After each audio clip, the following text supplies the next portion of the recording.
welcome. In this quiet moment, allow yourself to breathe and soften. Today, we journey inward, into the landscapes of the soul. Inspired by the timeless wisdom of Carl Jung, these stories are gentle reflections of the unconscious, symbolic, healing, and deeply human. Let the sounds cradle you and drift with us into a dream woven from within. Jung invites us to explore the unconscious as a source of symbols and meaning. Comment 1 if you've ever had a dream that felt strangely symbolic. Comment 2 if your dreams usually feel random or meaningless.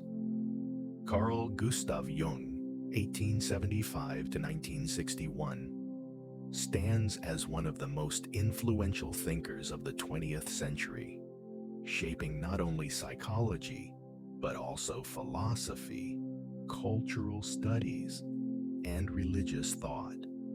Initially a close collaborator of Sigmund Freud, Jung diverged from Freud's psychoanalytic framework due to a fundamental disagreement over the nature of the unconscious. While Freud confined the unconscious to repressed desires and unresolved conflicts, largely sexual in nature, Jung envisioned a far broader landscape.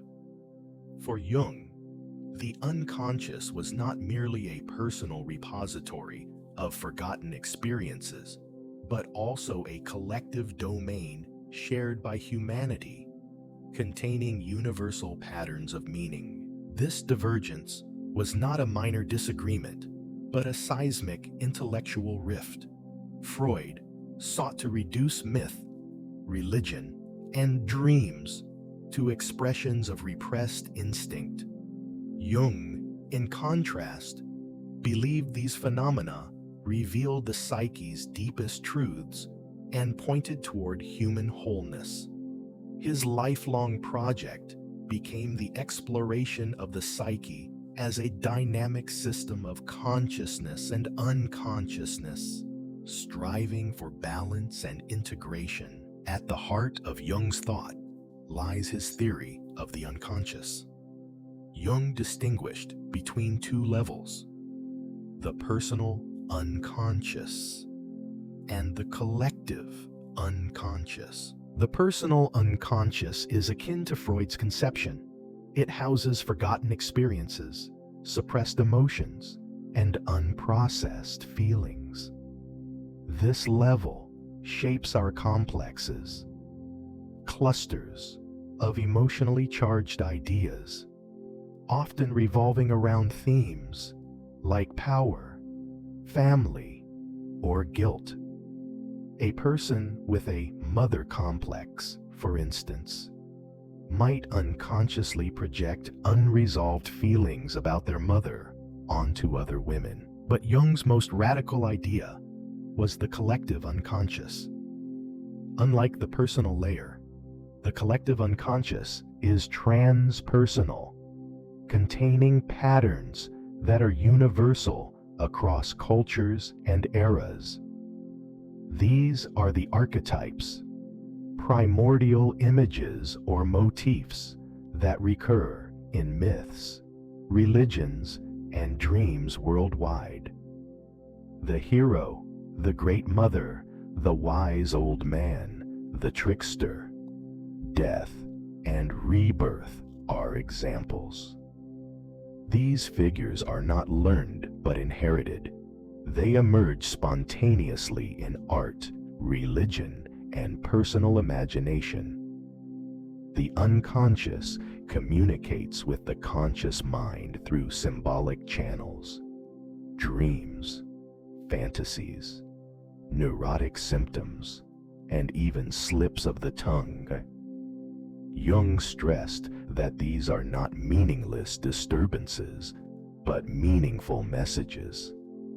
The unconscious acts as a compensatory force, balancing the one-sidedness of consciousness.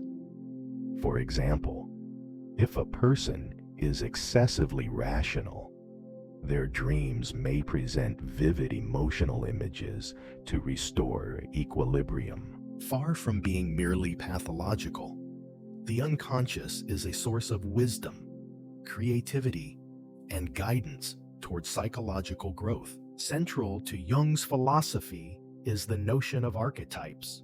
Archetypes are not fixed images, but dynamic potentials that shape human experience. They express themselves through symbols in dreams, myths, and rituals.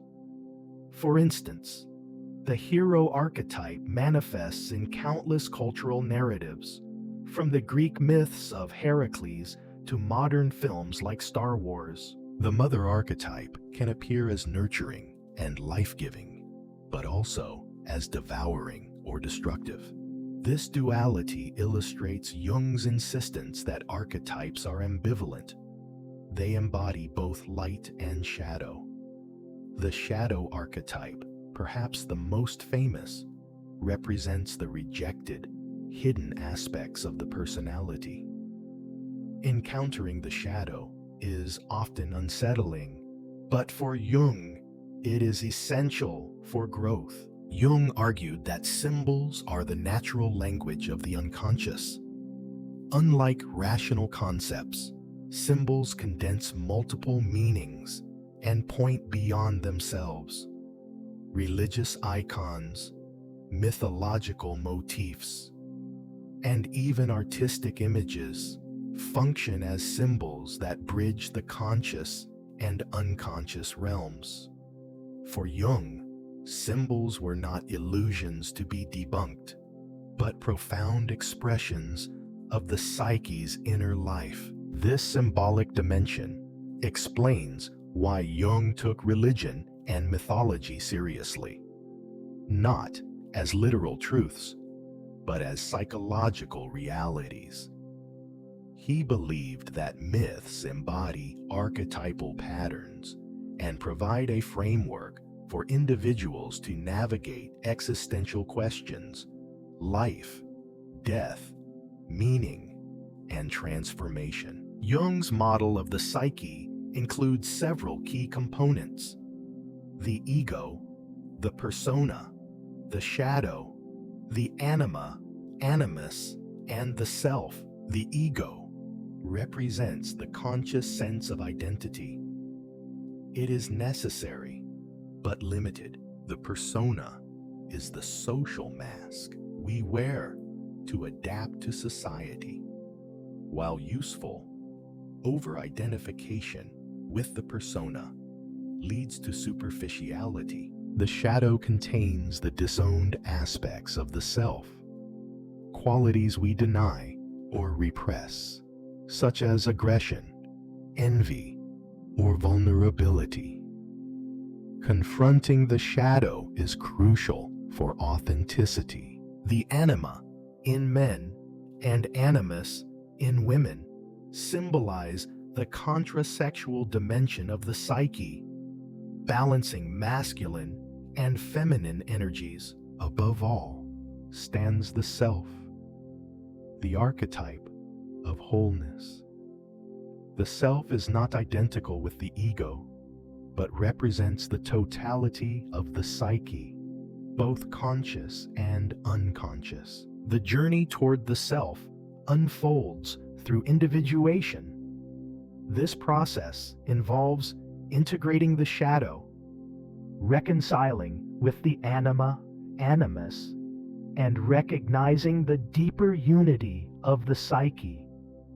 Individuation is not about perfection, but about becoming whole, accepting one's contradictions, limitations, and potentials. Jung often likened this to an alchemical transformation where base material, the fragmented self, is transmuted into gold, the integrated self. Individuation, therefore, is both a psychological and spiritual journey. It demands courage, as it requires confrontation with the unconscious, but it promises a more authentic and meaningful existence. Unlike Freud, who regarded religion as an illusion, Jung saw it as an indispensable expression of the psyche. He argued that religious symbols give form to archetypal realities, providing individuals with orientation and meaning. The cross, the mandala, the yin-yang symbol, all point to the archetype of the self, representing unity and wholeness. Jung's openness to non-Western traditions was groundbreaking. He studied Taoism, Buddhism, and Hinduism, finding in them parallels to his concept of individuation. For example, the Taoist idea of balancing yin and yang resonated with Jung's view of psychological integration. Similarly, the Buddhist notion of enlightenment as transcending the ego mirrored Jung's understanding of self-realization. At the same time, Jung remained deeply engaged with Christianity. He interpreted Christ as an archetypal symbol of the self, embodying the union of opposites, divine and human, life and death, suffering and redemption. He also anticipated the necessity of integrating the dark side of God, as seen in his controversial work, Answer to Job, where he argued that the book of Job reveals the shadow of the divine. Philosophically, Jung stood at the intersection of psychology, existentialism, and phenomenology. Like Kierkegaard and Nietzsche, he grappled with questions of individuality, authenticity, and meaning. Yet, unlike Nietzsche, who proclaimed the death of God, Jung sought to restore the sacred dimension within the psyche. Jung's ideas are not confined to theory. They have profound, practical applications. In psychotherapy, Jungian analysis emphasizes dialogue with the unconscious through dream interpretation, active imagination, and exploration of symbols. The goal is not symptom reduction alone, but personal transformation. Beyond therapy, Jung's concepts illuminate creativity in art. Many artists, writers, and filmmakers have drawn on Jungian archetypes to craft narratives with universal resonance. Consider how the hero's journey framework, popularized by Joseph Campbell, a disciple of Jung, underpins countless films and novels. In leadership and organizational studies, Jung's theory of types, later developed into the Myers-Briggs type indicator, provides insights into personality differences. Recognizing archetypal dynamics can also help leaders understand collective behavior within groups. In education and personal development, Jung's emphasis on individuation encourages individuals to embrace their uniqueness rather than conform blindly to social roles. His insights into the shadow remain particularly relevant today as societies wrestle with disowned aspects of their history and collective psyche. Moreover, Jung's philosophy offers tools for navigating contemporary crises of meaning. In an age of rapid technological change, ecological threats, and social fragmentation, the search for wholeness and balance remains as urgent as ever. Carl Jung's philosophy weaves together psychology, mythology, religion, and philosophy into a holistic vision of the human condition. His distinction between the personal and collective unconscious opens a window into the shared patterns that shape human experience. His theory of archetypes and symbols underscores the deep structures of meaning embedded in myths and religions. His model of the psyche and the process of individuation chart a path toward authenticity and integration. Far from being esoteric, Jung's insights bear immense relevance today in therapy, art, education, and leadership.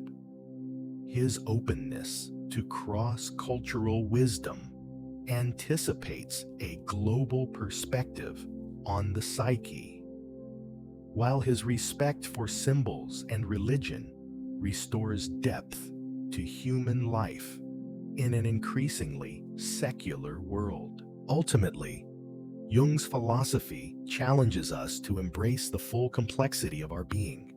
By confronting the unconscious, integrating the shadow, and following the path of individuation, we participate in the timeless quest for wholeness.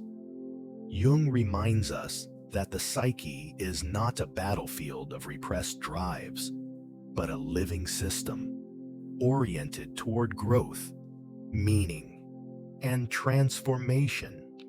His legacy endures not only in psychology, but in the broader human endeavor to understand ourselves and our place in the cosmos. Carl Gustav Jung's psychology presents a profound vision of the human mind as an energetic system in constant motion. Unlike narrow or reductionist perspectives, Jung approached the psyche as a dynamic whole, a field of forces shaped by visible and invisible currents. His central insight was that the psyche is not merely a repository of thoughts and emotions, but an energy system whose movements can be studied through symbolic language, dreams, and cultural archetypes. Jung's ideas may initially appear abstract, yet they are grounded in lived human experience. The psyche generates images, moods, complexes, and archetypal patterns that carry energy, direct behavior, and shape destiny. To understand these forces is to gain insight into the mysterious yet structured workings of inner life. Jung was convinced that psychological health does not mean eliminating conflict, but rather learning how to balance energies in a process he famously called individuation. The gradual realization of the self through dialogue between consciousness and the unconscious. This essay synthesizes key aspects of Jung's energetic model of the psyche: libido as general psychic energy, the principle of compensation, the role of complexes, the cyclical motion of psychic energy, and the danger of inflation. Together, these concepts form a system that illuminates not only individual psychology, but also cultural, religious, and artistic life. 1. Libido as psychic energy. For Jung, the concept of libido transcends its narrow associations. He described libido as the vital energy of the psyche, a force that manifests in multiple forms: creativity, love, intellectual effort, artistic expression, religious devotion, and more.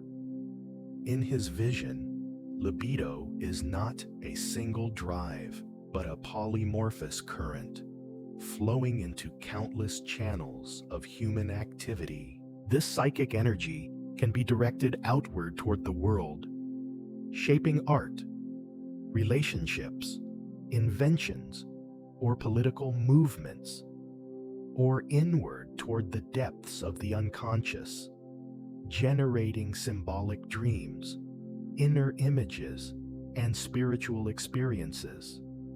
The psyche is not passive. It is animated by libido's movements, which transform potential into lived reality. Jung often spoke of this energy in analogies drawn from physics. Just as physical energy can shift from heat to light or motion, psychic energy can shift from desire to imagination, from aggression to artistic creation, from despair to religious awakening. This flexibility explains why human beings can sublimate suffering into art or transform instinct into meaning. A crucial aspect of libido is that it does not disappear. It changes form.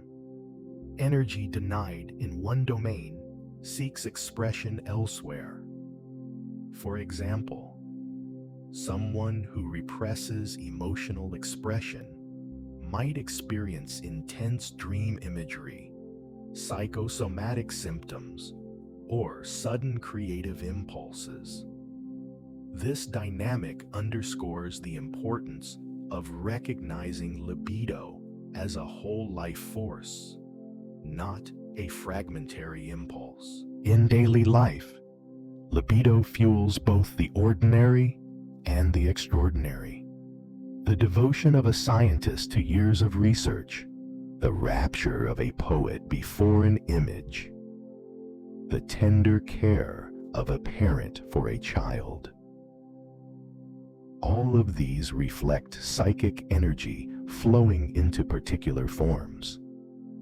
By recognizing libido as a universal principle, Jung laid the foundation for understanding the psyche as a living, self-regulating system of energies. 2. The principle of compensation. One of Jung's most distinctive insights is the principle of compensation. He observed that the psyche functions according to a natural law of balance. Whenever consciousness takes an extreme or one-sided position, the unconscious produces counterbalancing contents. This is not a matter of moral judgment, but of energetic regulation.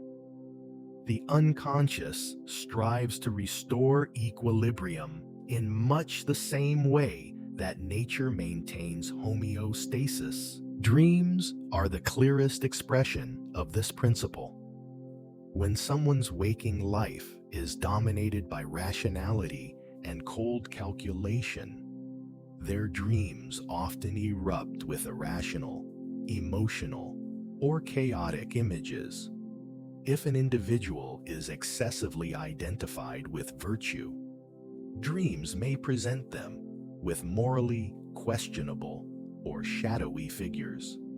The psyche, in Jung's view, speaks through such imagery, gently or violently reminding consciousness of what it has excluded. Compensation ensures that neglected aspects of life are not lost. Instead, they return through symbols, moods, and fantasies. For example, a business person obsessed with material success may begin to dream of deserts, emptiness, or dying animals, images that signal a neglected inner life.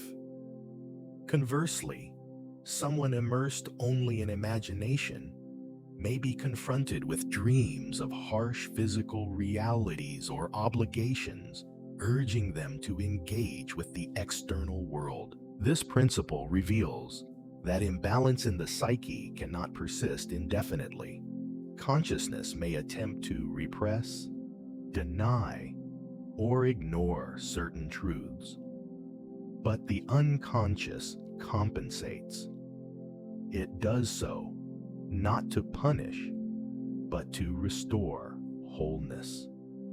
The task of analysis, therefore, is not to suppress compensatory images, but to listen to them, interpret their meaning, and integrate the neglected values they carry. The principle of compensation also highlights the creative role of the unconscious. It is not merely a storehouse of repressed material, but an active partner in psychic life. By balancing consciousness, the unconscious opens pathways to renewal, transformation, and growth. In this sense, compensation is both a warning system and a source of creativity. Ultimately, the principle of compensation teaches that psychological health depends on dialogue between consciousness and the unconscious. To ignore this law is to risk rigidity, distortion, and even breakdown.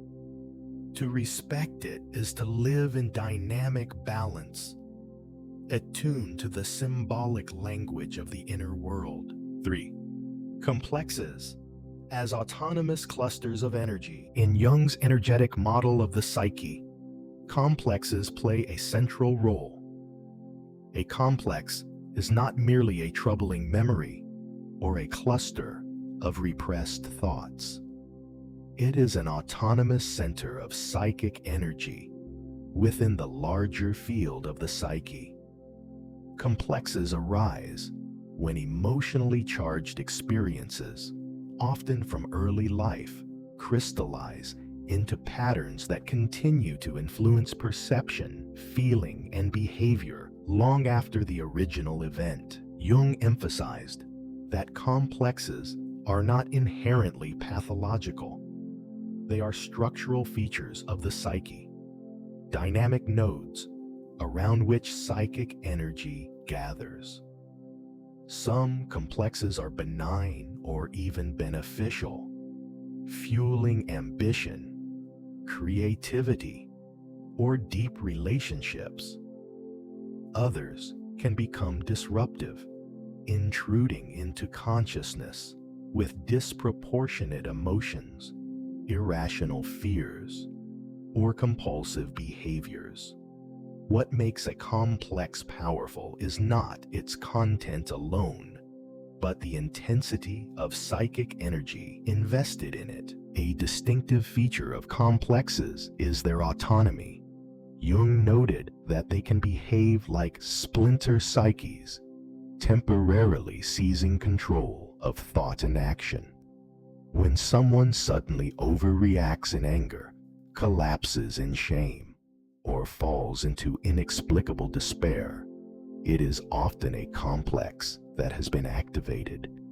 In such moments, the ego, the organizing center of consciousness, is overshadowed by a constellation of unconscious material that operates with its own logic. Consider, for example, an inferiority complex. When touched upon by external events, it may flood the individual with feelings of inadequacy and self-doubt, coloring perception and distorting judgment.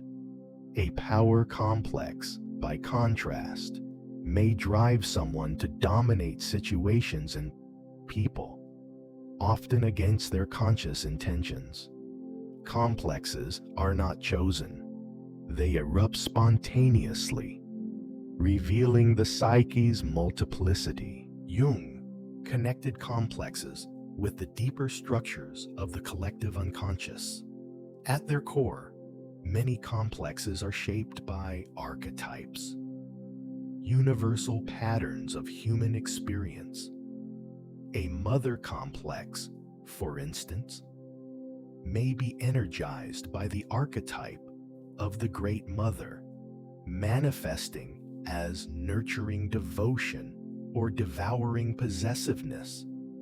Thus, complexes serve as bridges between personal biography and collective myth. Therapeutically, recognizing complexes is crucial.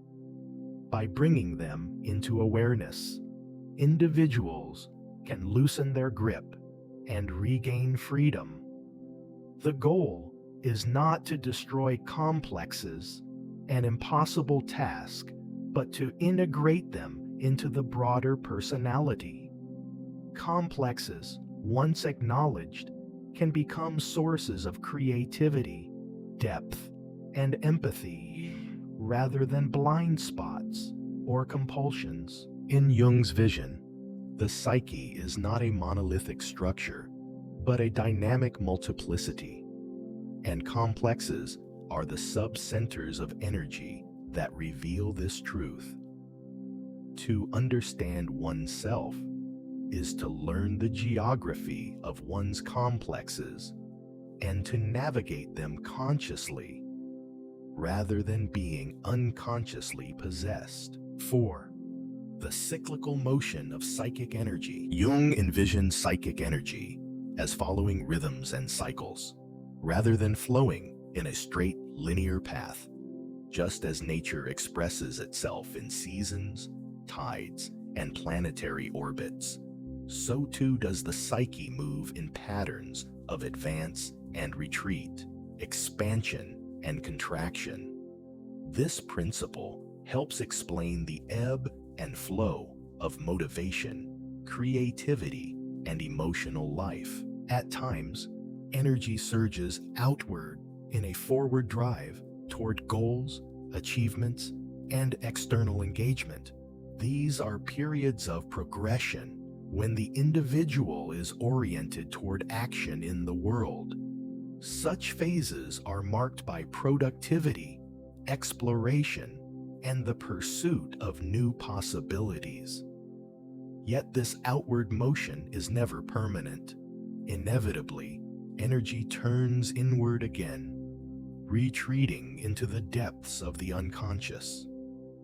This is regression, a return to interior life where images, symbols, and forgotten potentials can be reworked. Regression should not be confused with failure or weakness. For Jung, it is a natural phase of the cycle, necessary for renewal. Just as fields must lie fallow to regain fertility, so the psyche must withdraw from time to time to reabsorb, reorganize, and restore its resources. Dreams often intensify during regressive phases, signaling the unconscious preparation of new forms of growth. The alternation of progression and regression is not random. It reflects the psyche's intrinsic need for balance between outer and inner life. If progression dominates too long, the individual risks burnout, shallowness, or disconnection from inner values. If regression dominates, there is the danger of stagnation, isolation, or neurotic withdrawal. True psychological vitality requires a dialogue between the two poles, with energy cycling rhythmically between them. This principle is especially relevant to creativity.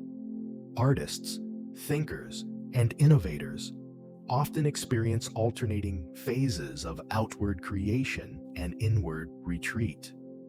The productive phase generates works that manifest in the world, but the retreating phase allows the unconscious to incubate new images and insights.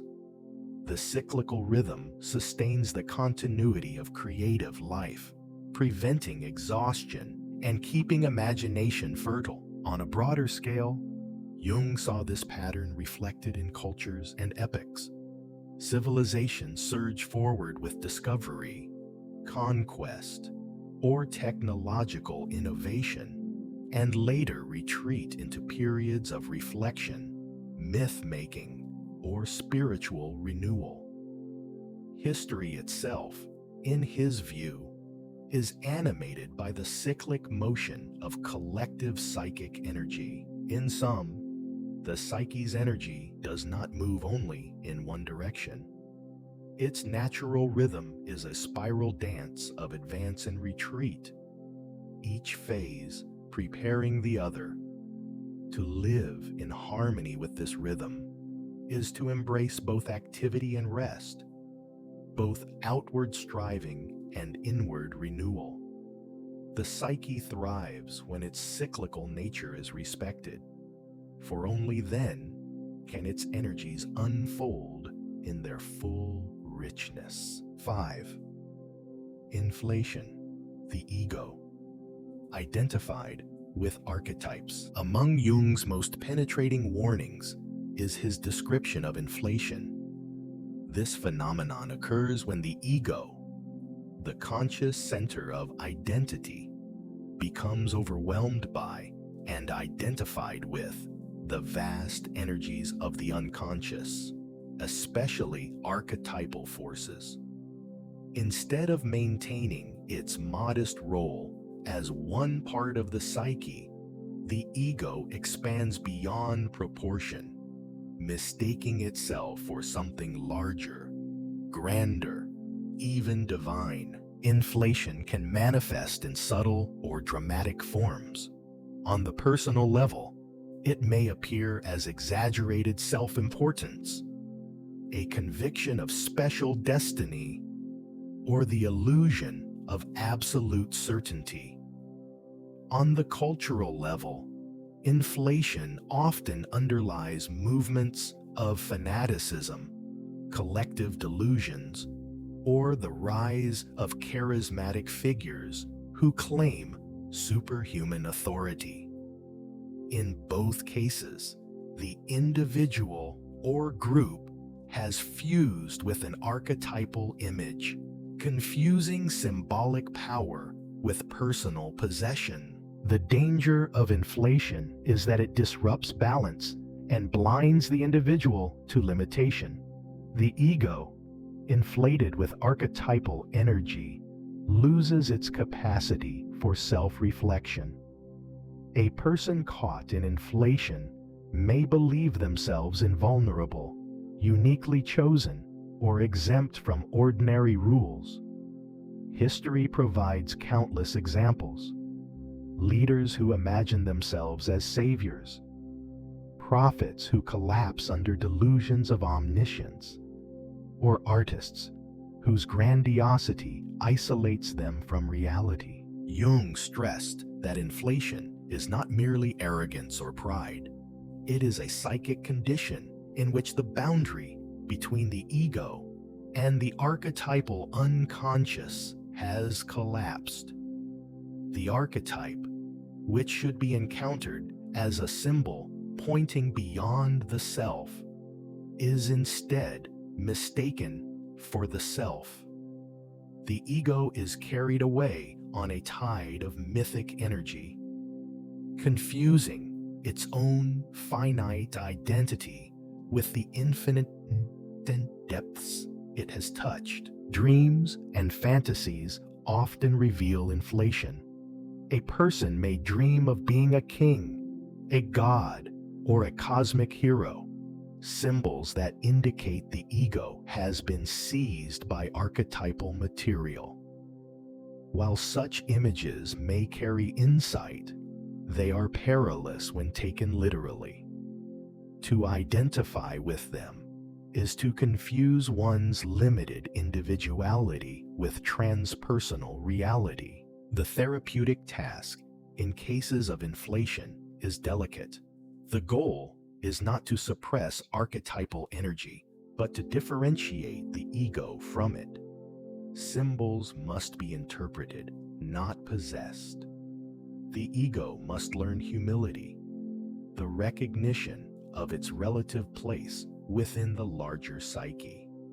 Ritual, creative expression, and reflective dialogue can all help contain archetypal energy without being consumed by it. When inflation is overcome, archetypes can become guiding images rather than destructive possessions. They enrich life with meaning, offering orientation for the individuation process. But if the ego remains inflated, the result is often collapse, despair, or psychic fragmentation once reality intrudes. Inflation thus stands as a cautionary reminder in Jung's psychology. The forces of the unconscious are immense, and must be approached with reverence. The ego must resist the temptation to claim divine status, learning instead to serve as a conscious mediator of the psyche's energies. 6. The integrative meaning of Jung's energetic model. Jung's vision of the psyche as an energetic system achieves its power not in isolated concepts, but in their interconnection. Libido, compensation, complexes, cyclic motion, and inflation together form a coherent model of how psychic life unfolds. Each element reveals a different aspect of the same reality. The psyche is a living field of energies in constant transformation, seeking balance and wholeness. At the foundation is libido, the general psychic energy that fuels every expression of life. It flows into countless forms: creativity, relationships, intellectual pursuits, spirituality, and underlies both personal and cultural achievements. Yet libido is never static. Its direction and intensity are shaped by other principles of the psyche. The principle of compensation ensures that libido does not run in a single direction unchecked. When consciousness becomes lopsided, the unconscious intervenes with counterbalancing material. This dialogue maintains psychological equilibrium and prevents fixation. Dreams, symbols, and moods emerge as signals of imbalance, urging the ego to integrate what has been neglected. Complexes reveal how libido can cluster into autonomous units of energy. These psychic constellations, though disruptive at times, are also sources of depth and individuality. They bridge personal experience with archetypal structures, showing how biography and myth intertwine. By engaging with complexes consciously, libido can be freed from entanglement and redirected into creative or relational channels. The cyclical rhythm of progression and regression highlights the dynamic movement of libido. Outward phases of activity are complemented by inward phases of renewal, mirroring natural cycles. This rhythm preserves vitality, ensuring that energy is not depleted, but periodically replenished. It also accounts for the patterns of personal growth and cultural evolution, both of which oscillate between expansion and reflection. Yet Jung warned that this system carries inherent dangers, most notably inflation. When the ego identifies with archetypal energies, the balance collapses and libido overwhelms the conscious standpoint. Instead of serving as a mediator of psychic energy, the ego becomes possessed by it. Here lies the necessity of humility, discernment, and symbolic interpretation. Without these, the psyche's vast energies become destructive rather than transformative. Taken together, these principles outline a vision of psychological life as a dynamic ecology of energies. The psyche is not a battlefield of instincts to be mastered, nor a static machine to be engineered. It is a living organism governed by laws of balance, transformation, and meaning.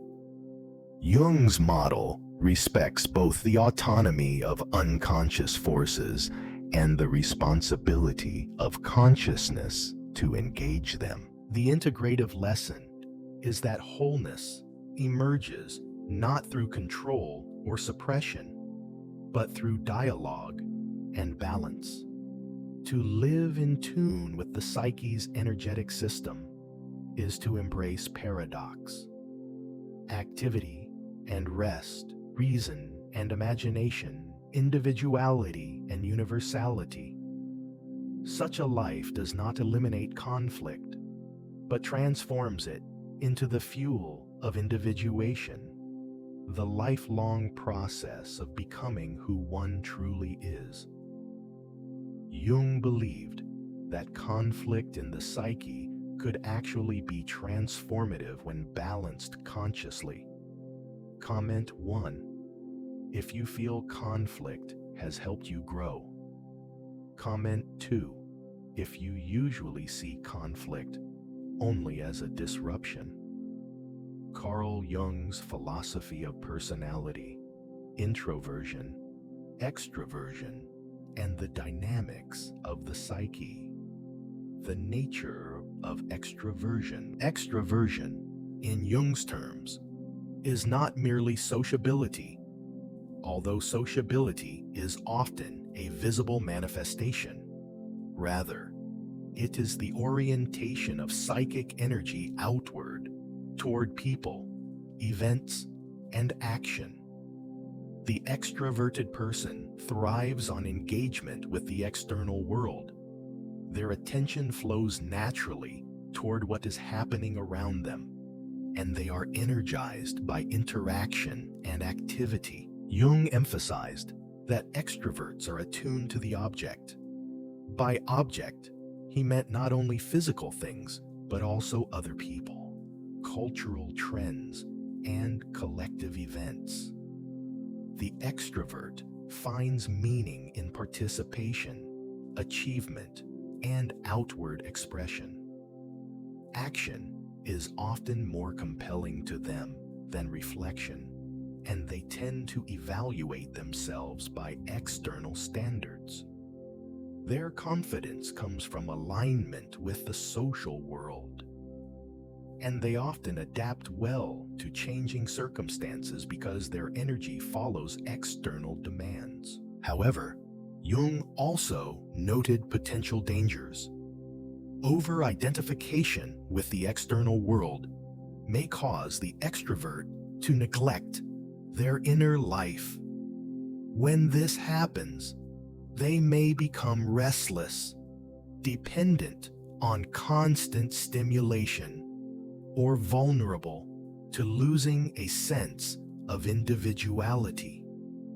The extrovert's greatest strength, connection to the outside, can also be their greatest weakness if unbalanced. The nature of introversion. Introversion, by contrast, is the orientation of psychic energy inward toward thoughts, feelings, and reflection. The introverted person is attuned to the subject, the inner world of perceptions, ideas, and values, rather than drawing vitality from external events.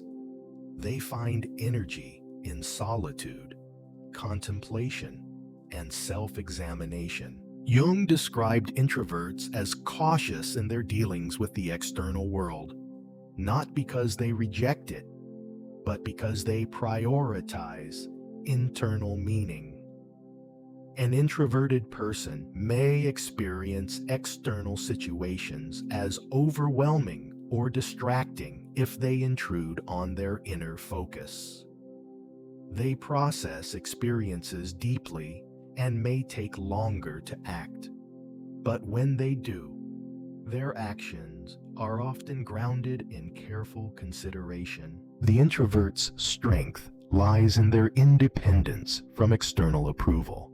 They are less swayed by social pressure and more guided by their own convictions. Yet the danger for introverts is withdrawal into isolation, self-absorption, or excessive sensitivity. Just as the extrovert may lose themselves in the crowd, the introvert may lose themselves in the labyrinth of inner thought. Innateness and stability of the two attitudes. According to Jung, introversion and extroversion are not temporary states or moods, but rather innate orientations of the psyche. Each individual is born with a primary disposition that remains relatively stable throughout life. While people can exhibit both tendencies, one attitude usually dominates, shaping the person's core way of interacting with the world. This does not mean the secondary attitude is absent. Rather, it is less developed and often remains in the background. For example, an extrovert may occasionally seek solitude, while an introvert may enjoy social activity. The difference is that these moments do not define the person's basic orientation. They are exceptions to the rule. Because the attitudes are inborn, they also resist sudden change. A deeply introverted person cannot simply become extroverted by willpower, nor can an extrovert force themselves into lasting introversion. The stability of these orientations is part of what makes Jung's theory so powerful. It explains why personality differences persist across time and circumstance. Development of the inferior attitude. Although the dominant attitude is stable, Jung believed that individuals can and should cultivate their less developed side. Growth involves balancing the psyche by giving attention to the neglected orientation. For the extrovert, this may mean developing the capacity for self-reflection and solitude. For the introvert, it may involve engaging more actively with the world and seeking external validation when appropriate. This developmental task is not about abandoning one's primary orientation, but about enriching life by broadening perspective. Jung's vision of psychological growth involves integrating opposites, allowing a person to become more whole.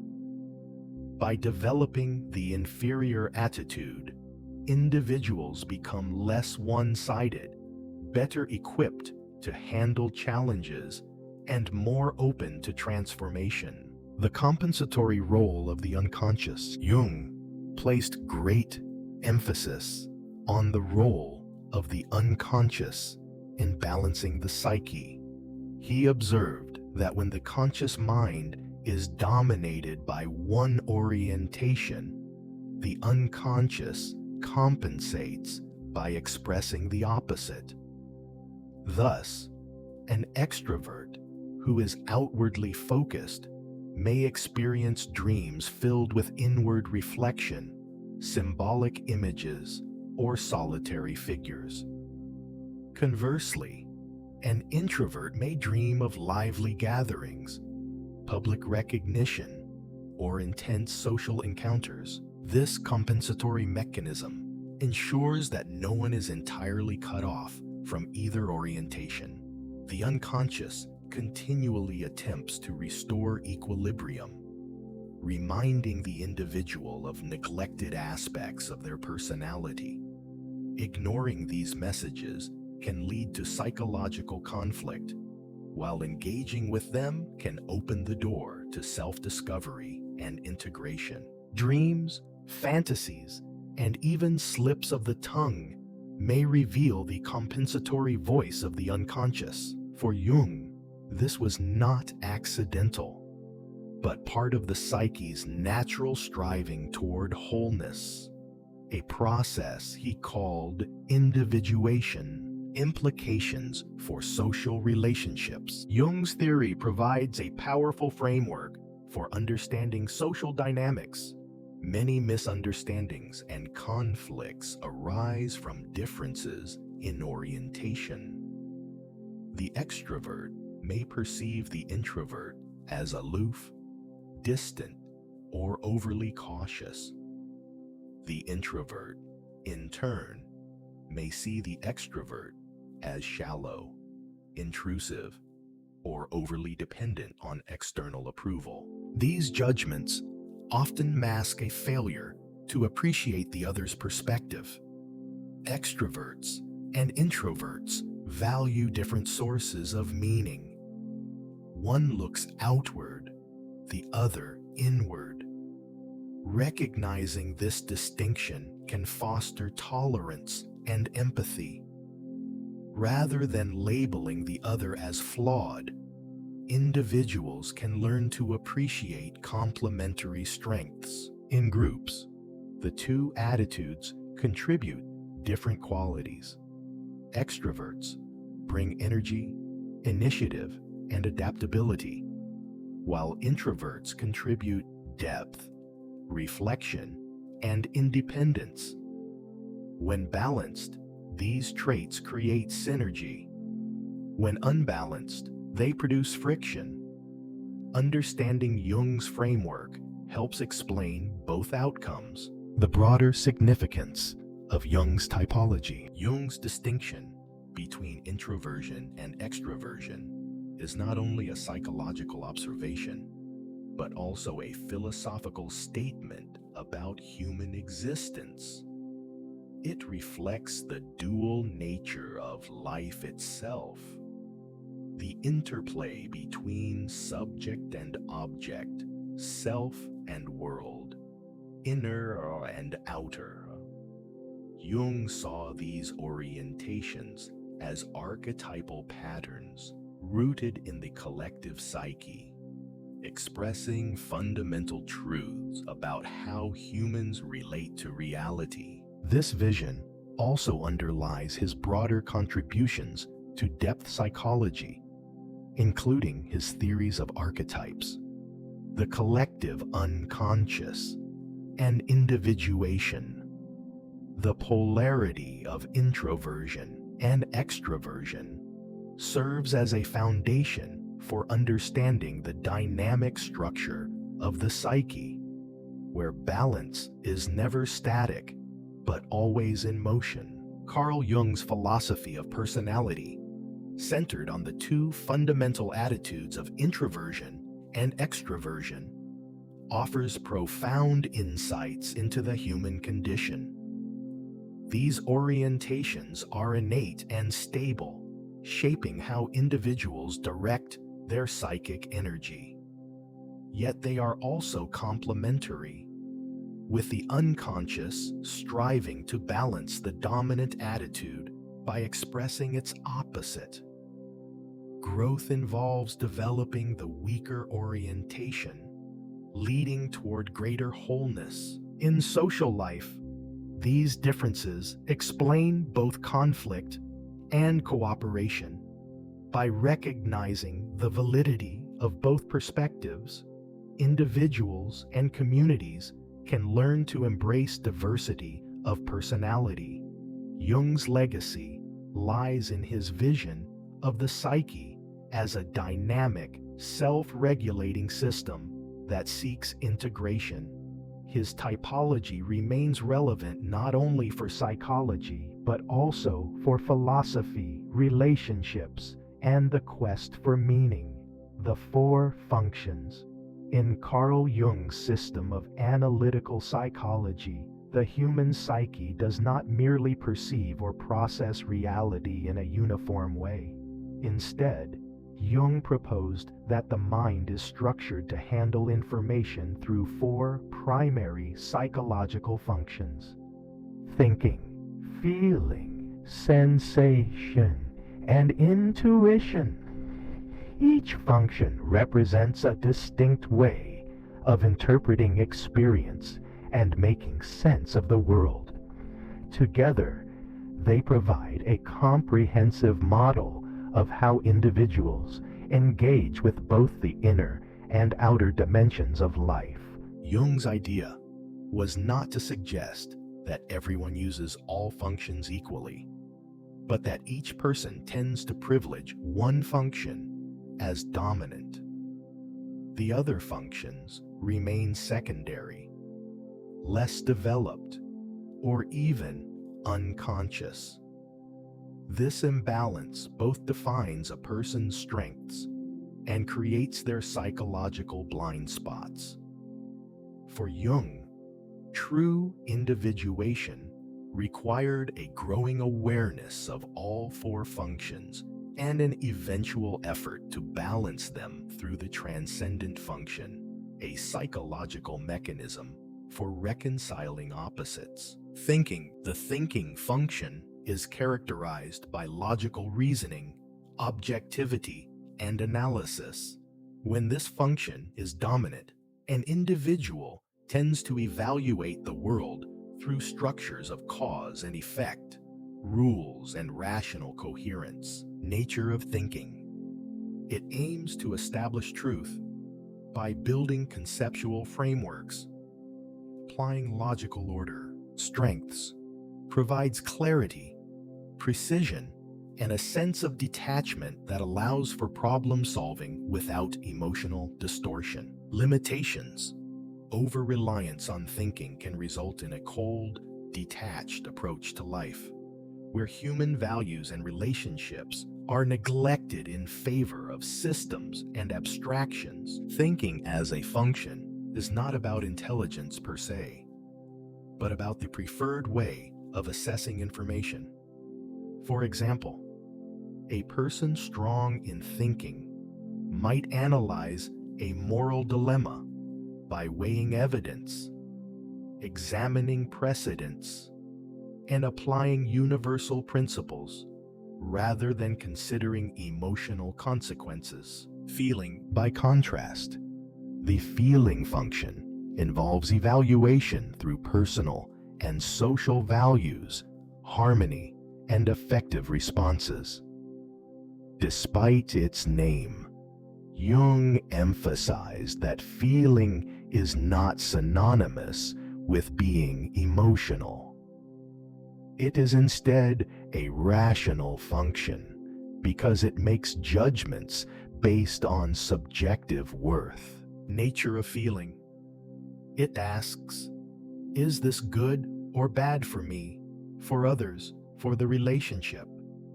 It weighs experiences in terms of harmony, authenticity, and alignment with values, strengths.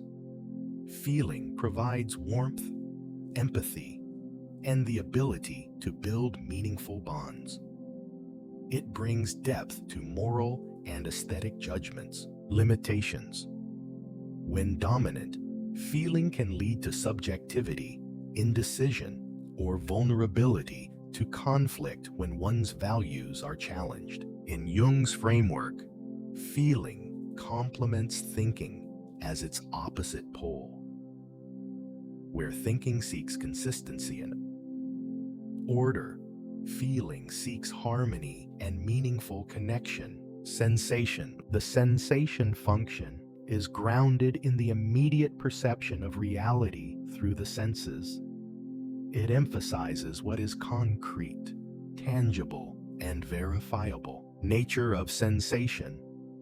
It is the function that answers, what exactly is here? It is concerned with detail, texture, weight, color, and the factual presence of phenomena. Strengths. Sensation anchors the psyche in reality. It prevents the mind from drifting into speculation by focusing on observable facts and experiences. Limitations. A strong sensation orientation may become overly materialistic, excessively focused on surface appearances, or resistant to exploring abstract ideas. Sensation types often excel at noticing subtleties in their environment and are pragmatic, practical, and realistic. Intuition. The intuition function moves in the opposite direction of sensation. Rather than focusing on what is, intuition is attuned to what could be. It perceives patterns, hidden meanings, and emerging possibilities that are not immediately obvious to the senses. Nature of intuition. It leaps beyond the present, seeking underlying connections and future potentials. Strengths. Intuition fuels creativity, imagination, and visionary thinking.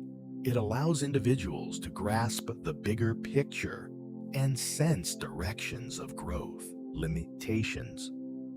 When dominant, intuition can detach from reality, becoming impractical, unrealistic, or excessively speculative. Intuitive types often inspire others by articulating what is latent or invisible, but they may struggle with routine tasks and concrete details. The oppositional pairs. Jung emphasized that the four functions naturally fall into two oppositional pairs: thinking, feeling.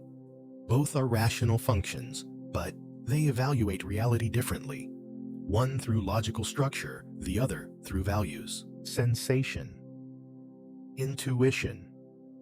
Both are perceptive functions, but they focus on different dimensions.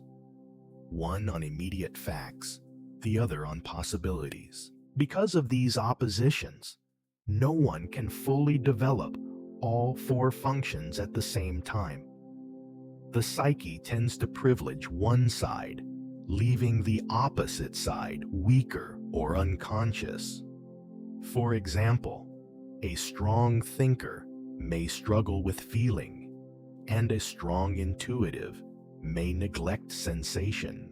Dominant and inferior functions. Jung observed that each individual naturally has a dominant function, the one through which they orient themselves most confidently toward the world.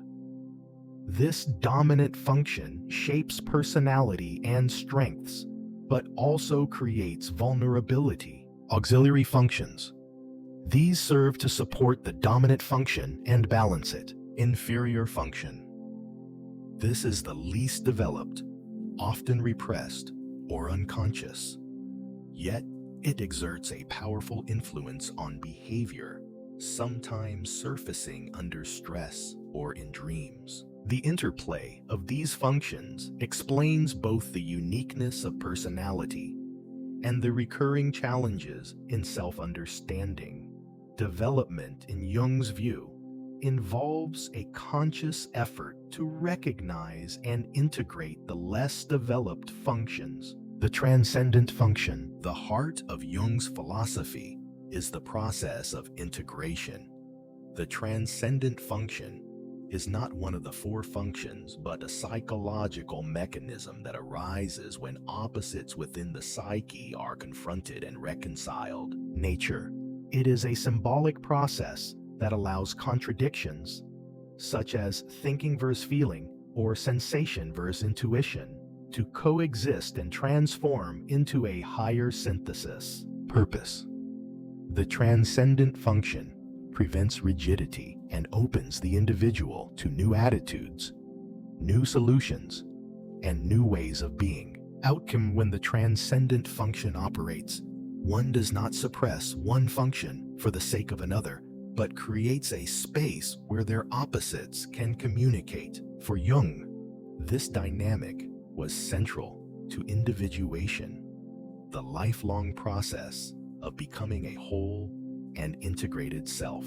The four functions model stands as one of Jung's most enduring contributions to psychology and philosophy. By recognizing that human consciousness does not function in a single uniform way, Jung created a map of psychological diversity. Each function, thinking, feeling, sensation, and intuition, represents a doorway to understanding, and the challenge of life is to discover one's dominant mode while gradually integrating the neglected ones.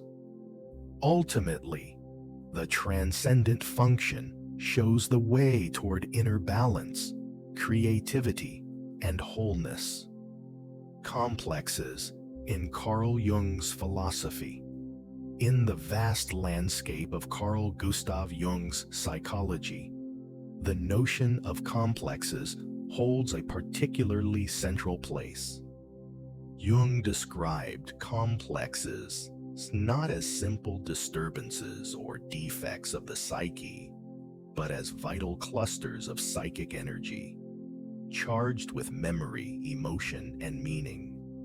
They are semi-autonomous formations within the unconscious that can exert powerful influence over thoughts, emotions, and behaviors. Unlike the popular usage of the word complex, which often implies pathology or insecurity, Jung understood complexes as natural, inevitable products of human psychological development.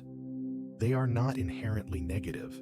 Rather, their disruptive potential lies in the degree to which they remain unconscious and therefore outside the control of the ego. Complexes emerge from the interplay between personal experiences and archetypal patterns rooted in the collective unconscious. They form small personalities within the psyche, carrying their own perspectives, motivations, and energies. When ignored, they can act independently, hijacking consciousness with intense reactions or irrational impulses.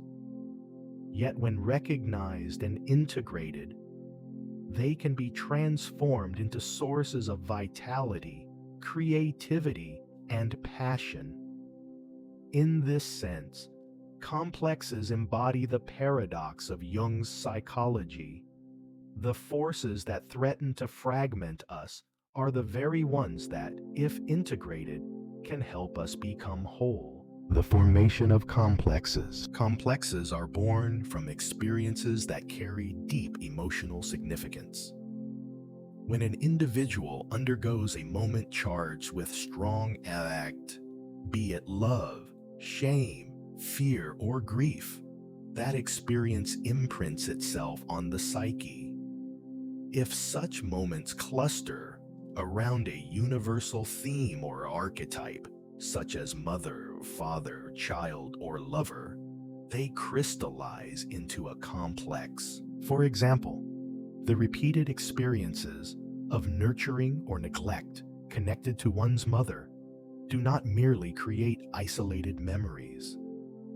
Instead, they coalesce around the archetypal image of the mother. The resulting mother complex is not merely a set of conscious opinions about one's parent, but a living constellation of emotions, images, and memories that can be activated in various contexts throughout life. Jung emphasized that the archetypal core gives the complex its universal resonance, while the personal layer of memories and emotions gives it its unique coloration. Thus, while everyone may have a mother complex in some form, its manifestation is profoundly individual. For one person, it may produce dependency, for another, rebellion, for another still, a deep sense of care and compassion. The process of complex formation illustrates Jung's conviction that psyche is not merely rational. Emotion is not a secondary byproduct of thought, but a formative force that organizes psychic material. Wherever strong feeling arises, a complex is likely to take shape. Complexes as inner figures. One of Jung's most striking insights is that complexes behave like inner personalities. They are not passive collections of memory, but dynamic centers of psychic energy with a life of their own. Jung often described them as splinter psyches or autonomous beings inhabiting the unconscious. For instance, in moments of conflict, a complex may speak within us with a voice that feels both familiar and alien. You are not good enough. They will abandon you, or you must prove yourself. These voices can feel as though they come from outside the conscious ego, as if an invisible actor were staging a drama within the mind. Jung observed this phenomenon vividly in dreams, fantasies, and active imagination exercises, where complexes often appear as personified figures. A critical father, a seductive lover, a fearful child. This semi-autonomous nature is what gives complexes their disruptive potential. A person may consciously intend to remain calm, rational, or forgiving. Yet when a complex is triggered, a surge of emotion overwhelms the ego. The complex takes the wheel, steering thought and behavior in ways that feel both involuntary and overpowering. At such moments, one might say, "I don't know what came over me," a phrase that aptly reflects the intrusion of a complex into consciousness. Yet these inner figures are not mere saboteurs. They carry vital energy and wisdom that the ego lacks. By treating them not as enemies, but as characters to be acknowledged and understood, one opens the possibility of dialogue and eventual integration. Manifestations in everyday life. Complexes reveal themselves through their effects. Jung pointed to several common manifestations: exaggerated emotional reactions. A minor criticism may provoke disproportionate anger, or a small failure may plunge someone into despair. The intensity signals that a complex has been activated. Obsessions and preoccupations. Complexes often dominate attention, replaying certain themes over and over. A love complex may generate constant thoughts of another person. A trauma complex may fixate the mind on replaying painful events, intrusive thoughts, and behaviors. People sometimes act in ways that contradict their conscious intentions. Jung viewed these lapses not as moral failings, but as evidence of unconscious complexes taking control. Dreams and fantasies. Complexes often surface symbolically in dreams, dramatizing unresolved conflicts. A dream of being chased by a threatening figure, for example, may signal the activation of a shadow complex. In all these forms, the hallmark of a complex is disproportion. The conscious ego loses its balance, while the complex monopolizes psychic energy. Projection. Complexes in relationships. Perhaps the most dramatic way complexes shape life is through projection. When an individual cannot recognize a complex within themselves, they may instead experience it as if it belonged to someone else. The unconscious material is projected outward, coloring the perception of others. For instance, a man with a father complex may project authority and judgment onto male figures in his life, seeing them as far more domineering or critical than they actually are. A woman with an unintegrated mother complex may project nurturing or controlling qualities onto friends, colleagues, or romantic partners. Projection ensures that complexes are not only private phenomena, but relational forces. They create powerful attractions, conflicts, and misunderstandings between people. In Jung's view, much of the drama of human relationships is driven by the collision of projected complexes. Love at first sight, for example, often arises not from clear perception, but from the sudden recognition of an archetypal image projected onto another person. By becoming aware of projection, one can reclaim the disowned material. Instead of blaming others for embodying one's complexes, one can recognize the unconscious patterns at play and begin the work of integration. The therapeutic aim, recognition, and integration. For Jung, the therapeutic task regarding complexes was not eradication, but integration. Complexes are part of the psyche's natural structure. To destroy them would be to amputate parts of the soul. The goal instead is to recognize, understand, and assimilate them into conscious life. This begins with recognition.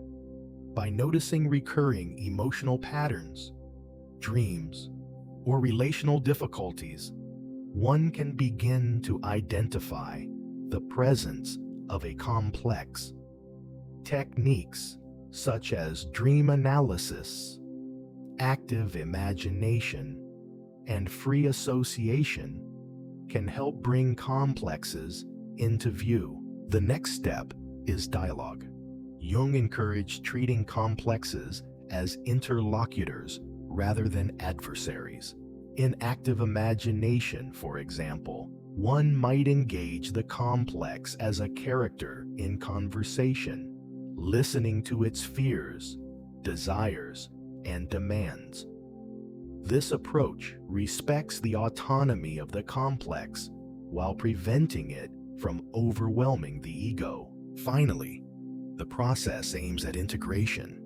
Through dialogue and reflection, the energy bound up in the complex can be reabsorbed into the broader personality.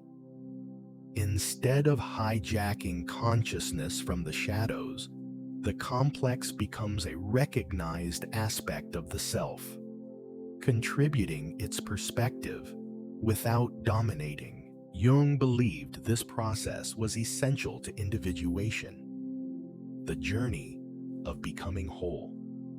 Complexes that remain unconscious fragment the psyche.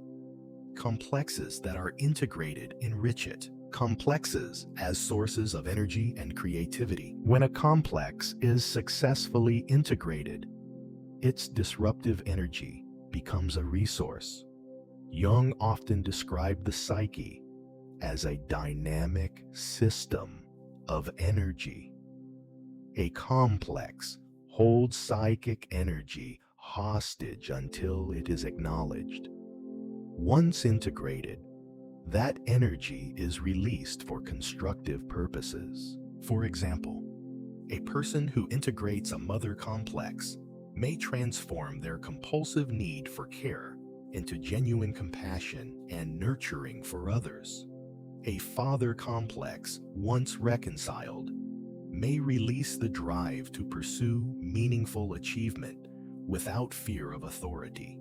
Even traumatic complexes, when integrated, can yield profound insight, resilience, and empathy. Jung linked this transformation to creativity.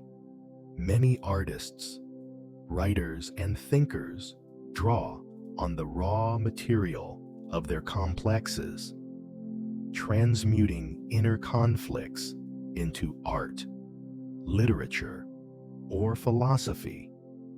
The very intensity of complexes makes them fertile ground for passion and imagination. Far from being mere obstacles, they can become gateways to deeper connection with life. Complexes and the path to wholeness. Complexes stand at the intersection of personal memory and universal archetype, of unconscious disruption and conscious growth. They illustrate Jung's vision of the psyche as a living system, filled with forces that are not under the ego's control, yet essential to its wholeness. To understand complexes is to recognize that human beings are not unified by default. We are inhabited by many voices, many selves, each with its own story and demand.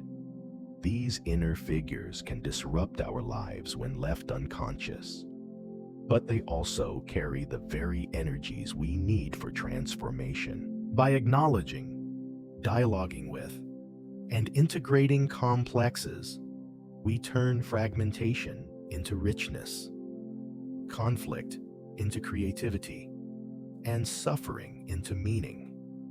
In this way, Jung's concept of complexes is not merely a clinical theory, but a profound philosophy of human existence. That the path to wholeness lies not in suppressing what is difficult, but in embracing it as part of the greater self. The individuation process. In Carl Jung's analytical psychology, understanding individuation. To appreciate Jung's concept of individuation, one must first grasp his view of the psyche. For Jung, the psyche is not limited to the conscious ego, which is only a small island in the sea of the unconscious. The unconscious, in turn, is not merely a storehouse of forgotten memories or repressed impulses.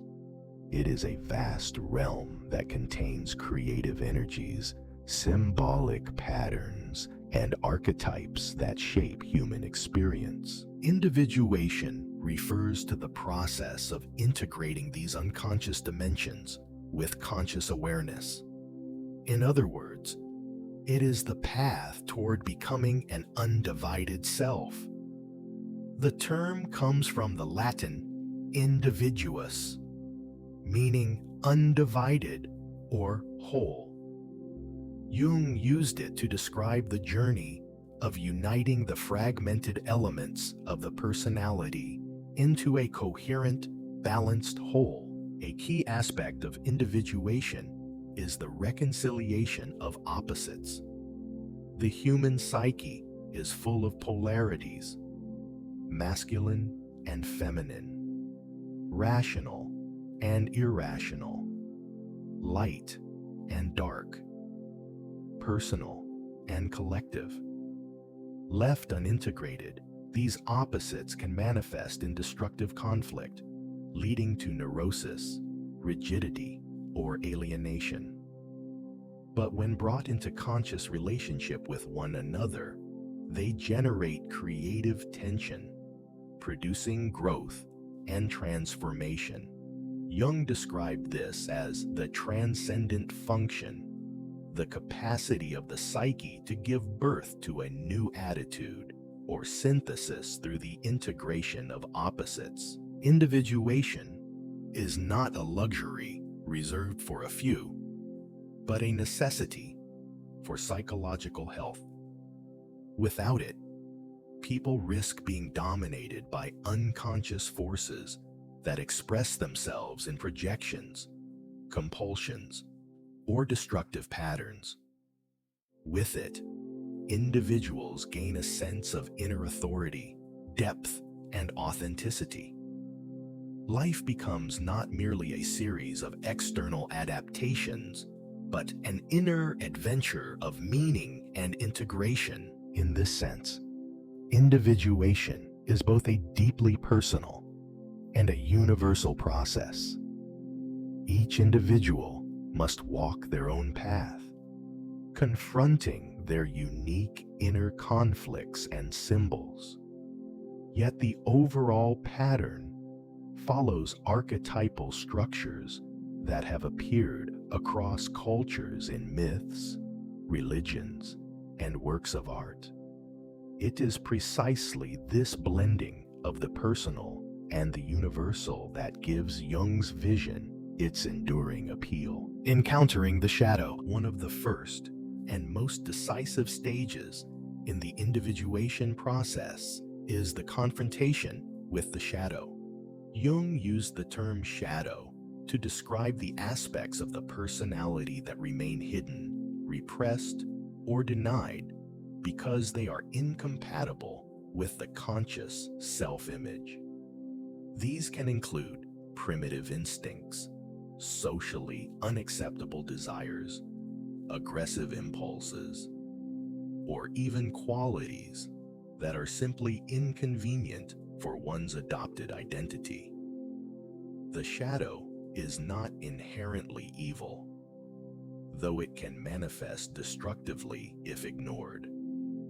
It is, above all, the other side of the personality, the part that the ego would prefer not to acknowledge. The nature of the shadow. The shadow emerges whenever the ego identifies too strongly with particular values or ideals.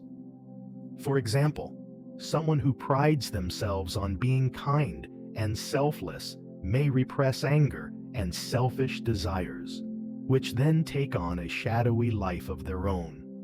Similarly, a person who clings to rationality might repress emotional sensitivity, only to find it projected onto others. The shadow is shaped both by personal experience and by collective human tendencies. In this way, it bridges the personal unconscious and the collective unconscious. Because the shadow is denied or excluded from conscious life, it tends to reveal itself indirectly. It often appears in dreams as threatening figures, monsters, or dark doubles of the dreamer. In waking life, it frequently shows up through projection, the tendency to attribute to others the qualities one refuses to acknowledge in oneself. For instance, a person who cannot accept their own hostility may perceive others as constantly aggressive, or someone who rejects their ambition may resent successful people. The challenge of integration. Facing the shadow requires courage because it threatens the ego's established self-image. To admit the shadow is to admit imperfection, contradiction, and vulnerability. Yet, Jung insisted that such confrontation is indispensable for psychological growth.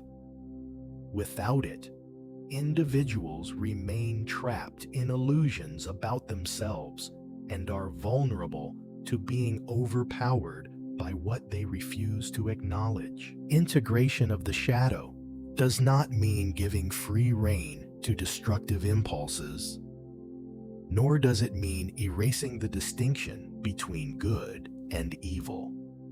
Rather, it involves recognizing the shadow as part of oneself, taking responsibility for its presence, and finding constructive outlets for its energy.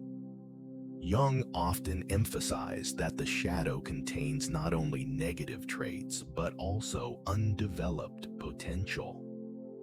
Within the rejected aspects of the personality may lie creativity, vitality, and strength waiting to be reclaimed. For example, a person who represses assertiveness out of fear of conflict may discover, upon integrating the shadow, the capacity to set healthy boundaries and pursue meaningful goals. Likewise, someone who rejects vulnerability may, through shadow work, gain access to deeper empathy and intimacy. In this way, the shadow can become a source of renewal and transformation. Methods of engaging the shadow. Jung did not prescribe a single technique for shadow integration, but described various pathways. Dreams are one of the most direct, as they often dramatize the shadow in symbolic form. Active imagination Jung's method of dialoguing with unconscious figures through visualization and creative expression provides another avenue for encountering shadow material in a controlled, conscious way. Artistic expression, journaling, and therapeutic dialogue also serve as vehicles for exploring hidden aspects of the self. Importantly, shadow integration requires not only individual work, but also ethical responsibility.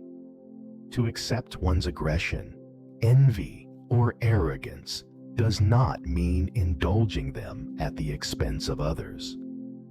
Rather, it means owning them, understanding their roots, and channeling their energy into constructive forms.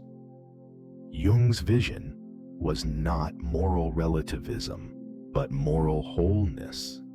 The ability to act from a position of conscious awareness rather than unconscious compulsion. Consequences of denial versus integration. The psychological cost of refusing to engage the shadow is high. When denied, the shadow tends to erupt in uncontrolled ways, whether through sudden outbursts, compulsive behavior, or destructive projections onto others. On a collective level, unintegrated shadows can lead to prejudice, scapegoating, and violence, as groups disown their own darkness and project it onto outsiders. By contrast, integration of the shadow leads to greater authenticity and depth. A person who has come to terms with their shadow becomes less judgmental, more tolerant of human complexity, and more capable of genuine relationships. They no longer need to maintain a false persona of perfection, nor are they easily manipulated by unconscious fears. Instead, they carry within themselves a richer, more grounded sense of humanity. For Jung, the confrontation with the shadow was the indispensable first step of individuation. Only by acknowledging and integrating this dark brother can the ego move toward deeper encounters with the unconscious, such as the anima or animus. To bypass the shadow is to risk spiritual inflation, self-deception, or one-sidedness. But to embrace it is to lay the foundation for wholeness, meeting the anima and animus. Once the shadow has been confronted and partially integrated, the individuation process deepens into a new and more subtle stage: the encounter with the anima or animus. These archetypes represent the inner contrasexual dimensions of the psyche. The anima embodies the inner feminine within a man, while the animus represents the inner masculine within a woman. They are not merely personal traits, but archetypal figures that serve as mediators between the ego and the unconscious, providing access to deeper layers of psychic life. The role of the anima. The anima often appears to men in dreams or fantasies as a woman who evokes strong emotions, sometimes alluring, sometimes terrifying, sometimes nurturing, sometimes destructive. She is not identical to actual women, but is a symbolic figure who personifies qualities the man has not yet developed in himself. These might include receptivity, intuition, emotional sensitivity, or creativity. If unintegrated, the anima can distort relationships with women, leading a man to project unrealistic ideals or fears onto them. He may idolize women as goddesses or denigrate them as threats, both of which prevent authentic human connection. When integrated, however, the anima becomes a guide to inner life. She opens the man to his imagination, his capacity for empathy, and his ability to connect with symbolic and spiritual realities. Jung emphasized that the anima, like all archetypes, has both light and dark aspects. She can be a muse who inspires artistic creation, or a siren who leads into delusion. The task is to recognize her autonomy, engage her consciously, and integrate her gifts without being enslaved by her illusions. The role of the animus for women. The animus functions in a parallel but distinct way. He often appears in dreams as a group of men, a charismatic leader, or a figure of authority. The animus embodies qualities such as rationality, assertiveness, courage, and willpower, traits that, in traditional cultural contexts, were often underdeveloped in women. When unintegrated, the animus can appear as a rigid inner voice that dictates dogmatic opinions or fuels destructive criticism. A woman possessed by her animus may become argumentative, domineering, or trapped in sterile intellectualism. Yet when integrated, the animus becomes a source of strength, clarity, and inner authority. He empowers a woman to assert herself, to think independently, and to act decisively in the world. Just as the anima connects men with the depths of feeling and imagination, the animus connects women with the realm of thought, will, and purposeful action. Through conscious engagement, the animus can transform from a tyrant into an ally, projection, and relationships. One of the most striking aspects of the anima and animus is their tendency to project themselves onto real partners. Romantic relationships, in particular, often become arenas where individuals encounter their inner contrasexual archetypes. A man may fall passionately in love, not so much with the actual woman before him, but with the anima image she evokes in him. A woman may idealize or demonize a man because he embodies qualities associated with her animus. Such projections can lead to intense attraction, disappointment, or conflict, as the partner inevitably fails to live up to the archetypal image. Jung observed that many relationships fail not because of actual incompatibility, but because of unconscious projections. The individuation process requires withdrawing these projections, recognizing that the inner anima or animus belongs to oneself, not to the other. By doing so, individuals free their partners from unrealistic expectations and become capable of authentic love. Anima, animus, as bridge to the unconscious. Jung considered the anima and animus crucial because they act as mediators to the deeper layers of the unconscious. While the shadow represents aspects of the personal unconscious, the anima and animus open the door to the collective unconscious, the realm of archetypes and symbolic images that shape human existence across cultures. Through dreams, fantasies, and creative work, the anima or animus often leads the ego into dialogue with mythic realities and spiritual dimensions. In this sense, the anima and animus are not obstacles to individuation, but indispensable guides. They draw the individual beyond the narrow confines of ego identity into a richer, symbolic world. But this guidance comes with risk. If the anima or animus is not integrated, the individual may fall under their spell, mistaking fantasies for reality or becoming possessed by one-sided attitudes. Conscious engagement and integration are therefore necessary to transform these archetypes from disruptive forces into sources of wisdom toward greater wholeness. The integration of the anima or animus brings significant psychological rewards. For men, it cultivates emotional depth, aesthetic sensitivity, and openness to mystery.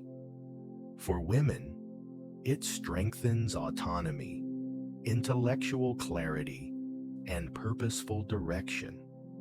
For both, it fosters balance between masculine and feminine energies, creating a more holistic personality. Ultimately, Jung saw the anima and animus not as fixed gender roles, but as symbolic expressions of the polarity within every psyche. Each person, regardless of biological sex, contains both receptive and active, intuitive and rational, nurturing and assertive dimensions. The individuation process is not about conforming to cultural stereotypes, but about uniting these polarities within oneself. By embracing the anima or animus, individuals expand the range of their humanity and prepare for deeper encounters with the archetypes of the collective unconscious. Many people unconsciously project qualities of their inner anima or animus onto partners or loved ones. Comment 1 if you've ever recognized this pattern in relationships. Comment 2 if you think your relationships are free of such projections. Confronting deeper archetypes. After engaging the shadow and the anima or animus, the individuation process leads into still deeper layers of the unconscious. At this stage, the individual encounters archetypes that are less personal and more universal in character. These are symbolic figures that appear across cultures, myths, and religions, reflecting fundamental structures of the human psyche. Among them are the wise old man or wise old woman, the great mother, the hero, and ultimately, the self. Each represents a stage of psychic development and carries both constructive and destructive potentials. Archetypes as universal patterns. Archetypes, in Jung's psychology, are not inherited images, but innate patterns of experience that shape the way human beings perceive and interpret reality. They manifest in myths, dreams, religious symbols, and cultural stories that recur across time and geography. Jung described them as dominants of the collective unconscious, structural elements of the psyche that guide the development of meaning and identity. In the individuation process, encountering archetypes means engaging with these deep structures as they appear in one's personal symbolic life. Dreams may present a wise elder offering guidance, a destructive giant embodying chaos, or a divine child representing renewal. Myths and stories resonate because they mirror these internal experiences. By recognizing these archetypal motifs, individuals gain insight into the deeper dimensions of their journey. The wise old man and wise old woman. One of the most common archetypes encountered at this stage is the wise old man or wise old woman.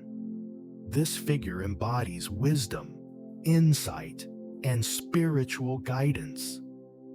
In myths, the wise old man may appear as a sage, wizard, or teacher who assists the hero with knowledge or magical gifts.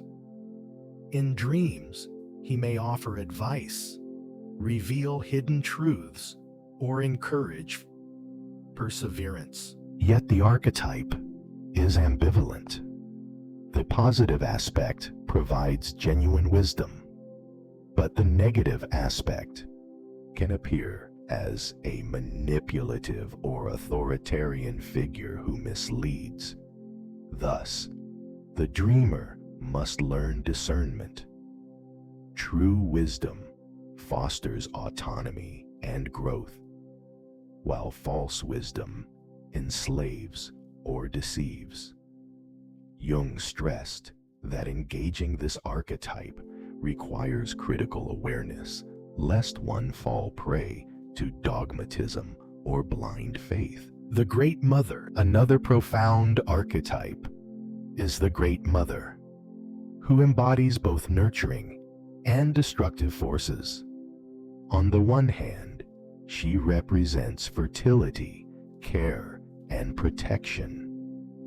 On the other, she can embody engulfment, suffocation, or devouring.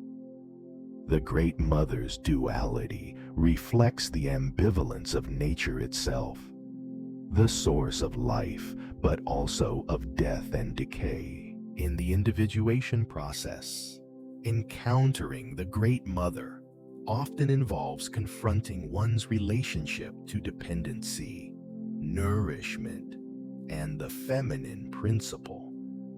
A person overly attached to maternal comfort may resist independence, while one who fears engulfment may reject intimacy. Integration requires acknowledging both sides of the archetype, finding balance between the need for security and the call to autonomy. The hero archetype. The hero archetype represents the ego's struggle to assert itself against overwhelming forces. In myths, the hero battles monsters, undertakes quests, and rescues others. Psychologically, the hero symbolizes the courage to confront inner conflicts and external challenges. While the hero is necessary for building a strong ego, Jung warned against over-identification with it. The heroic stance can lead to inflation, the belief that one is invincible or destined for greatness. In individuation, the hero must eventually surrender to the self, recognizing that true wholeness does not come from conquest alone, but from integration of the unconscious. The central archetype, the self. The culmination of these encounters is the realization of the self, the central archetype of Jung's psychology. The self represents the totality of the psyche, both conscious and unconscious, personal and collective. It is not identical with the ego, but transcends it, serving as the inner organizing principle that strives for balance and wholeness. The self often appears in symbolic forms: a mandala, a divine figure, a sacred center, or an image of unity, such as a circle or a square. These symbols convey a sense of order, integration, and transcendence. The experience of the self is numinous, carrying the quality of awe and reverence often associated with religious or mystical experience. Jung emphasized that the self is not a static entity, but a dynamic process. It is both the goal and the guide of individuation. While the ego believes itself to be in charge, the self orchestrates the larger movement of psychic development. To encounter the self is to recognize a center beyond the ego, a source of meaning that transcends personal will. Archetypes as stages of growth. Each archetypal encounter marks a stage in the individuation journey. The shadow confronts the individual with personal darkness. The anima, animus, bridges to deeper unconscious layers. The wise old man, great mother, and hero embody collective motifs of guidance, care, and struggle, and the self reveals the ultimate pattern of wholeness. These stages are not rigidly sequential, but overlapping and recurrent. A person may revisit the shadow even after glimpsing the self, for individuation is cyclical rather than linear. By confronting deeper archetypes, the individual expands beyond personal identity into a sense of participation in a universal human drama. Life becomes not only a personal quest, but also part of a larger mythic pattern. This recognition enriches existence with symbolic meaning and grounds the individual in a sense of belonging to something greater than the self. The self archetype in Carl Jung's analytical psychology. Carl Gustav Jung's psychology is distinguished by its depth, symbolism, and profound exploration of the human psyche. At the core of his theory lies the concept of the self-archetype, which represents the totality of the personality and the ultimate expression of psychic wholeness. Unlike surface-level descriptions of the mind, Jung saw the psyche as a dynamic system made up of both conscious and unconscious dimensions. Within this vast inner world, the self stands as the central archetype, symbolizing integration, balance, and the potential for human transformation. The self is not merely another psychic content among many. It is the archetype of order, meaning, and completeness. To grasp Jung's vision of human development, it is essential to understand the self as both a guiding principle and an image of totality that transcends ordinary consciousness. The self versus the ego, distinguishing two centers. One of Jung's most important clarifications is the difference between the ego and the self. These two terms are often confused in everyday speech, but for Jung, they designate profoundly different psychological realities. The ego is the center of consciousness. It organizes perceptions, thoughts, and intentions, providing the sense of I that allows a person to navigate the external world. The ego is crucial for survival, decision-making, and the maintenance of identity. However, it is only a small portion of the psyche. The self, in contrast, is the whole system of the psyche, conscious and unconscious combined. It includes everything the ego is aware of, everything repressed, and even potentials not yet realized. The self is the larger totality in which the ego is contained. Jung often used a helpful analogy. The ego is like an island of light in the vast sea of the unconscious, while the self is the entire ocean, with the island included. This perspective reveals why the self cannot be reduced to conscious self-image. It is deeper, wider, and more mysterious. Recognizing this distinction is crucial. To confuse the ego with the self is to mistake the part for the whole. Individuation, the developmental journey toward wholeness, requires the ego to acknowledge and align with the self, rather than trying to dominate it. Symbols of the self: mandalas, circles, and cosmic wholeness. Because the self belongs to both conscious and unconscious realms, it frequently appears symbolically. Jung found that the psyche expresses the self through universal images, often arising spontaneously in dreams, fantasies, and art. These symbols share a quality of balance, symmetry, and completeness. The mandala, the most significant symbol of the self, is the mandala, a circular or square pattern with a central point. Found across cultures in Hinduism, Buddhism, Christian mysticism, and indigenous traditions, mandalas depict cosmic order and spiritual centering. Jung observed that patients often drew mandalas during periods of psychological transition, even without prior exposure to the concept. He interpreted these images as unconscious attempts to represent the self and restore inner balance. Circles and squares. Closely related to mandalas are circles and squares, universal symbols of totality.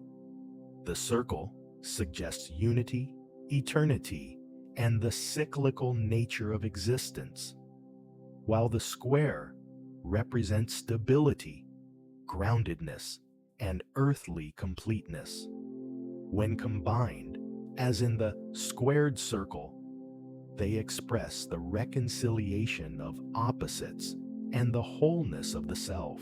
The cosmic tree, another recurring symbol, is the world tree or cosmic tree, which connects heaven, earth, and underworld.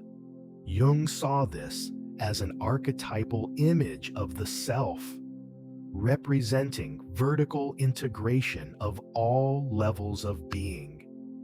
Just as the tree unites different realms of the cosmos, the self unites the layers of the psyche. Divine and heroic figures. In myths and religions, the self may appear as a divine child, a wise old man or woman, or a heroic savior.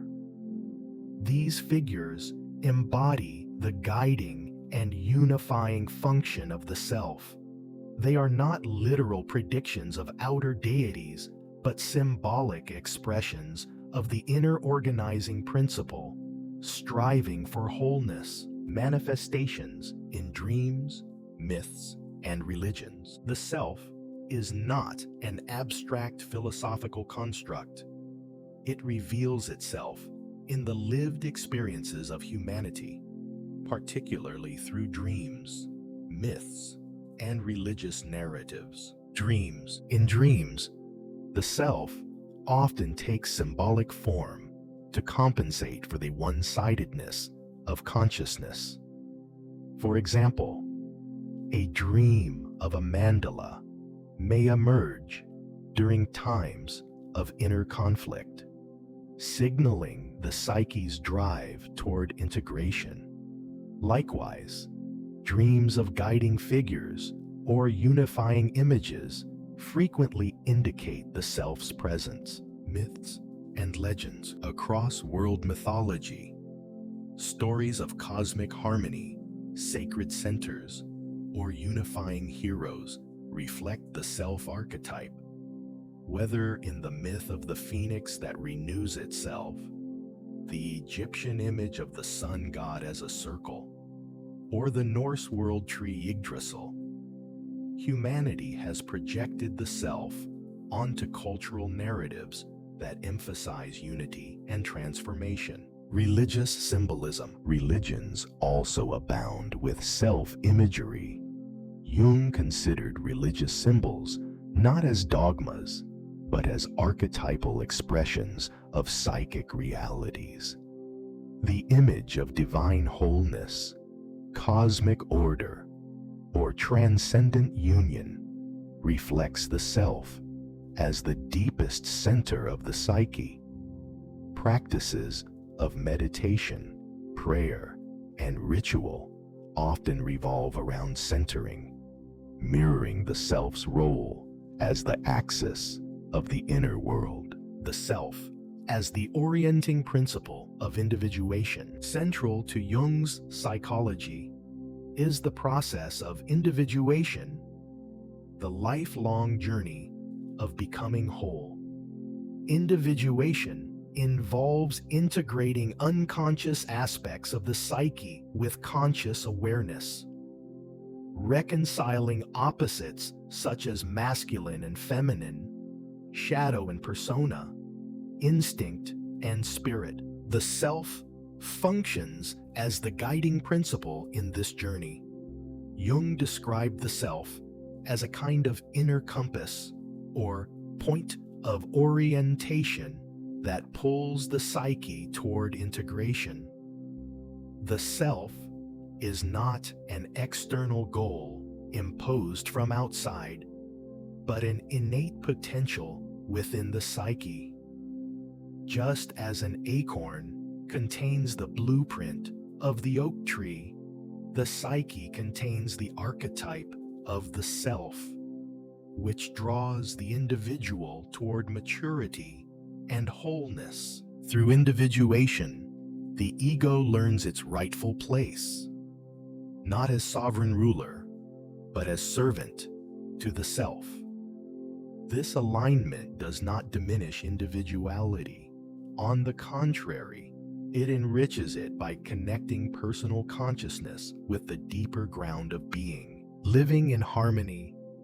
When the ego submits to the self, the culmination of individuation comes when the ego willingly submits to the authority of the self.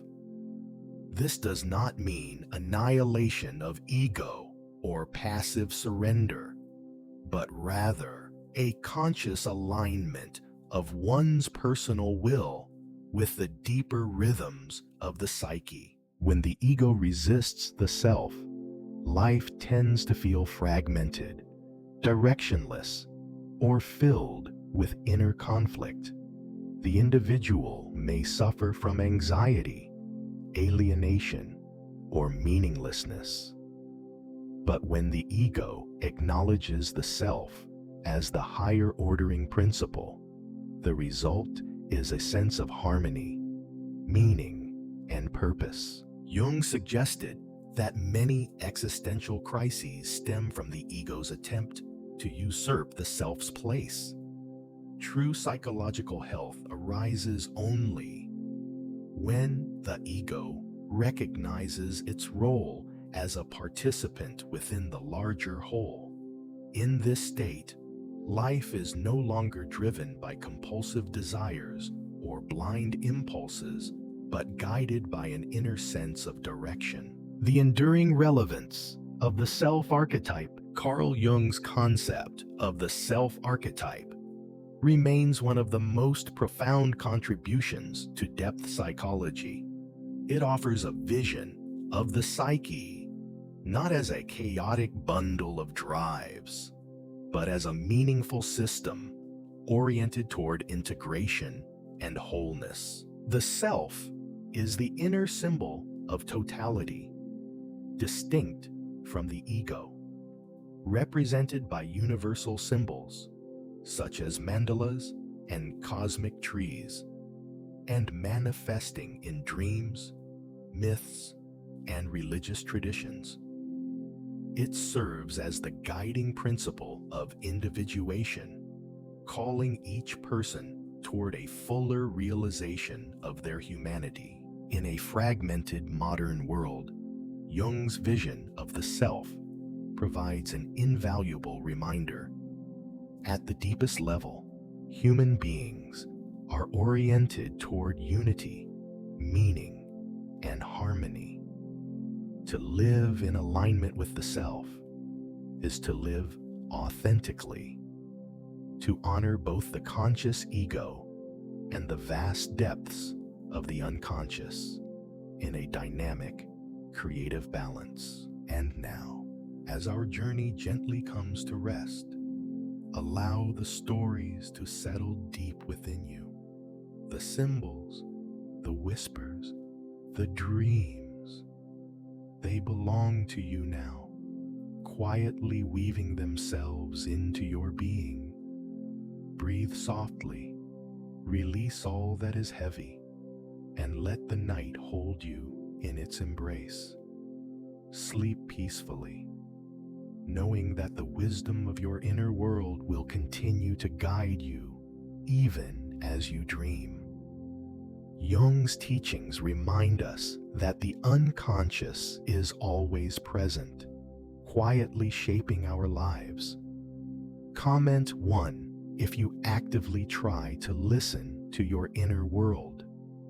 Comment 2 if you find it difficult to connect with your unconscious.